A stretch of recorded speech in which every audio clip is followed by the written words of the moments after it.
Hi, it's Elise here at Bowen Library, the whole new teen book spotlight. So this week, we are taking a look at some of our favorite authors.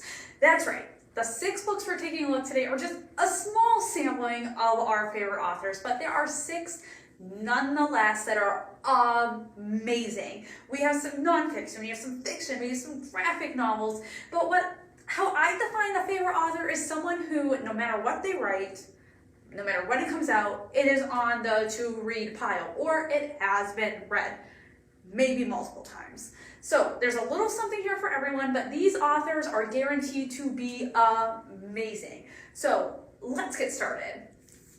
Our first one is More Deadly Than War. This is by Kenneth C. Davis. It's a nonfiction. I love his nonfiction because he takes a premise and then he takes the whole book to kind of prove his argument. And you kind of are trying to figure out for yourself if you believe him or not, or what your thoughts are on the argument. So in More Deadly Than War, we go back to World War I, and what this book actually takes a look at is the end of the war, or more maybe importantly, what actually ended World War I. So in the spring of 1918, there was this version of influenza go around that was known as the Spanish flu, and it started to make its rounds, infecting people all over the world. When all was said and done, there's an estimated total of 100, that's right, 100 million people around the world who died from this strain known as Spanish flu. Now, what Davis does in this book is he explores the flu, what was done to treat people, where things went wrong, maybe where things could get better, where we could learn things from, and maybe this might be a little too real given what's been going on the past 2+ years here, but yeah, this is again over 100 years ago as well. But what he then takes a look at is, was the Spanish flu the real reason why World War I ended? If it wasn't for this taking over the world, would World War I have continued? Would more people have died? Would there have been more battles? What would have maybe been the outcome? So did people dying from Spanish flu and not having enough people to join the militaries around the world, really, is that what ended the war? I love this author. I encourage you to read other stuff by him. In the Shadow of Liberty is amazing. One of my favorites from last year is it's called Strongman. Really, really super eye-opening. If you love history, you love nonfiction, you will love Kenneth C. Davis. This is More Deadly Than War. The Girl in the Blue Coat. Now, this is by Monica Hess. She lives in Washington, D.C., just right up the road from us. So that's how close she is. She's right in our backyard. This is all about 1943. It's Amsterdam. It's being controlled by the Nazis. And Haneke is our main character. She's this Aryan-looking girl, so she's blue-eyed, blonde hair, and with these features, she is allowed to travel throughout this Nazi-controlled city with no questions asked, just because of how she looks. So she's maintaining a job at a funeral home, but that's not paying the bills for her family. So because of her looks, because of what she's able to do traveling throughout the city, she also has a side job. And this side job is she's a courier for the black market. What it is customers ask her to find smuggled goods or things they can't find. She gets them smuggled into the country and then she delivers them to these people. Now, one day as she's delivering to a regular customer, she's asked a strange request by this woman. She wants our main character to help her find this missing Jewish girl. She's 15 years old and she's been hiding her. Now, Haneke doesn't know how to respond to this, but she knows she needs the money. So, because she needs it, she agrees to help. And before she knows it, before she could ever imagine, she finds herself being entangled with this group known as the Dutch Resistance, which it was a real group. And she then starts to also discover for herself what has actually been going on in this country and in parts of Europe at the hands of the Nazis. And is she really willing to live with decisions that have been made, knowing that she might be able to do something about it? Now, this historical fiction is filled with mystery, there's suspense, there is some romance in it, and there's self-discovery for both you and the main character as you go through this together. This author really does a lot with World War II. Her newest one, They Went Left, again, one of my favorite reads from last year. Could not put that one down. You won't be able to put this one down either. This is Girl in the Blue Coat. Dragon Hoops by Jin Wen Yang.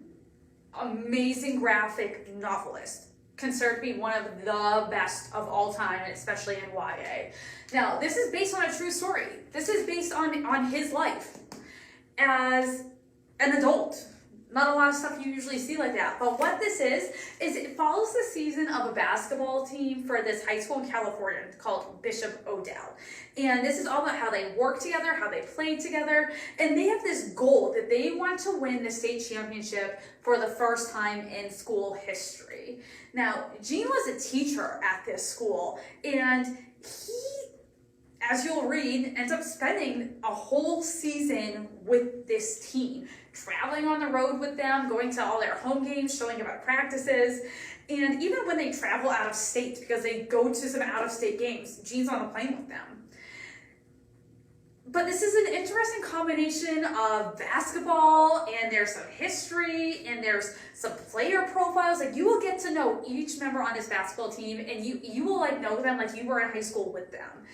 And as the season starts and it builds, there's nonstop action, and you'll be on the edge of your seat, wanting to know what happens with this team. You become so invested because Gene just sucks you in with his pictures and the dialogue, and you'll be right there. You'll feel like you are a fan of this team. This is your high school basketball team. You want to know if they're going to accomplish their goal of winning the state championship or not. But I'm not going to tell you. You have to read this to find out what happens. Amazing graphic novel list. There's other tons of titles by him, all amazing. Highly recommend anything by Jin Wen Yang, especially Dragon Hoops. The Boy in the Black Suit by Jason Reynolds. If you watched enough of these, you know I think Jason Reynolds is one of the best authors today, probably at least for the past decade or more, okay? Boy in the Black Suit is no exception to some of his other amazing, great novels. Now, this is all about Matt. He's a senior in high school, and he has a job at Mr. Ray's funeral home. But Matt is going through the worst time in his life, and working at this funeral home is not helping, at least at first. Now, his mother recently just passed away, and his father has been unable to cope with this, even though Matt needs him to be a dad. And before he knows it, his dad is just drinking, and this leads to him being hit by a car when he's like just stumbling drunk in the street one evening, and now he's in the hospital, and Matt's kind of left by himself to his own devices. So, working at Mr. Ray's funeral home, which he didn't even want this job, but he didn't want to work fast food or work in a place where he had to clean up throw up. He ends up at this funeral home, the same funeral home in which his mom's funeral stuff was held at, which just does not help the situation that he's dealing with. But as Matt starts attending other people's funerals, because that's his job, to go and set up and help at other people's funerals, and he starts to see how other people grieve, he finally starts to grieve as well. And Mr. Ray is there to help him deal with all of these emotions and his questions and doing the best he can with his life. But again, life is complicated and there are no simple answers and questions. And Matt is just a teenager like you, going through a hard time, not knowing what's going to come next or what's going to happen to him. And you will get sucked into Matt's story hard and fast, and you will want to know what happens and what happens when he comes out on the other side. There is a little bit of romance in it, nothing too crazy. There is also some drama and some mystery with the best friend, but it keeps the story moving, but it doesn't detract from Matt's story.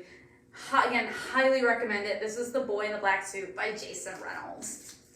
Most Dangerous by Steve Sheinkin. Now, Steve Sheinkin is one of my favorite authors ever. Nonfiction, all that he does is amazing.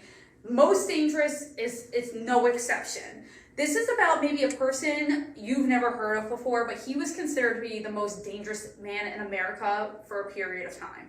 So yeah, now you want to know about him. So we meet Daniel Ellsberg, and he is working at the Pentagon as this government contractor when one evening he comes across over 7,000 pages of these documents that no one is supposed to see.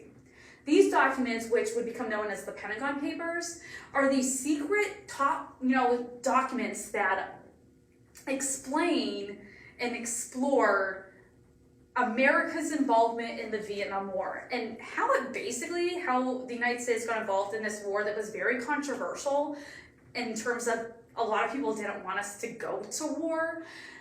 These papers kind of explain how the United States government orchestrated America getting involved in this war. Now, Ellsberg, looking at all these documents, is now faced with a difficult decision. What is he going to do with this information that he has found? Does the American public have a right to see it for themselves and to discover what these government officials, many of them elected, chose to put their country through? Or does the government need to keep this stuff secret? You will learn so much about this man. Some consider him a hero. Others consider him a traitor. But what he chooses to do ends up changing the course of American history and how Americans view and interact with our government and our government officials, and even kind of paves the way for some of the things that have happened since, such as all the stuff with Snowden and even Julian Assange with the WikiLeaks, and incredibly eye-opening. Again, this also brings you through a concise history of the Vietnam War. If you're not too familiar with it, it walks you through how these papers are intertwined with events that happened in the Vietnam War. And even, again, to long-term consequences that still impact us today. Love this one. Highly recommend it. Again, I recommend anything by Steve Sheinkin, but Most Dangerous will keep you turning the page. So good. Most Dangerous. And our last one for today is Between Shades of Grey by Ruta Sepetys, who is one of my all-time favorites. Just came out with something new a few weeks ago. It is on the to-read pile. Just got it.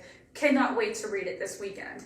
This is Between Shades of Grey. We've talked about this one before, a long time ago in the past. If you've read it, you know how amazing this book is. This is all about 15-year-old Lena. She's growing up during World War II in Lithuania and with her family. And then one day, the Soviet Union soldiers, they just come into her house, they arrest her father and the rest of them. Her dad is this college professor who's been outspoken against Stalin and the regime that he is leading. And now they are all facing the consequences for that. As soon as they are arrested, Lena, her mom, and her brother are separated from their father, and then the three of them are placed onto this crowded train car, and they have no idea where they are going or what's going to happen to them when they get to wherever their destination is. When the train finally arrives at this destination, they see that they are in Siberia, and they are at a work camp where they are now expected to work and serve the Russian soldiers that are stationed at this camp. The work is grueling, the food is minimal, the conditions are appalling, the weather is horrific. But Lena decides that she's going to need to take risks in order for her family to survive and avoid the wrath of these officers. This is a story that shares its history with World War II, but this happened to so many more people, but it's never told. And I discovered what happened with all of this for the first time reading this one. Highly recommend it. I love anything by her. This one, Between Shades of Grey, just came out as a graphic novel, which is extremely well done as well. So if you love a good graphic novel, Between Shades of Grey. If you love a good chapter book, Between Shades of Grey by Ruta Sepetys. So these are just 6 of the authors that we have here at the library that are amazing, that are some of the best. I encourage you to read one of these or find something else by that author that might maybe interest you a little bit more, but you will not be disappointed. You will not be let down. You will maybe even fall in love with reading again because these authors are amazing. So come on out. We'll help you find one of these or maybe introduce you to another author that we didn't even talk about today. I hope you tune back next week. We have a whole new Teen Book Spotlight, and I hope you have a great week.